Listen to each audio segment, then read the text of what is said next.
They're passionate. They want these women to have justice. I get it. Trust me. But my thing is, you have to. I recommend looking at this thing from another angle. Don't necessarily just say, "Well, I've been thinking that he's guilty for 2 years." Won't you just try to look at things from a different angle for a minute? You know what I'm saying? You don't necessarily have to say, I believe he's guilty, so that's just what I'm going to ride with.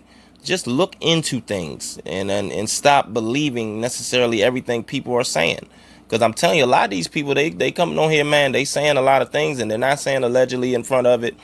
And that's a scary day. That's going to be, a scary day in America when you can just accuse people of things, and then the public can just go ahead and run with your accusation, and they don't have to say alleged. They don't got to say none of that shit. I do not want to live in a world like that. And I definitely don't want to live in a world where you can do a docu-series about somebody and the next thing you know, you're facing life in prison. I mean, I just don't think that that's good for our way of living. But like this one person said, yes, there were payouts, but they were directed to Susan Loggins by R. Kelly. Otherwise, how would they know about Susan Loggins? Come on now. Come on, man. I mean, that just don't make sense. So R. Kelly directed these people. These people are trying to sue R. Kelly. And R. Kelly is sending them to Susan Loggins now, so that Susan Loggins can come back to him and negotiate how much he has to pay these people. That it just don't make sense, man. That type of stuff does not make sense at all, yeah. And let's see here. You got this person here who is it's just crazy what this person keeps on saying. Clearly your arguments aren't valid, which is why he still isn't out on bond.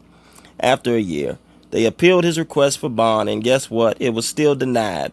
Bond is a privilege and not a right, so it's not a violation of his due process. Look it up. Once again, we know that. We know that everything that you're saying is accurate. But when you consider that the man does not have no record at all, he doesn't have no criminal record. He has not been convicted of any crimes. And you're basically going off of what these people that did this docuseries said, that he obstructed justice. You haven't proved this case yet. You haven't proved these allegations. You have just said and told and fed this information to the public as if it's just fact. And now you're saying he cannot have a bond.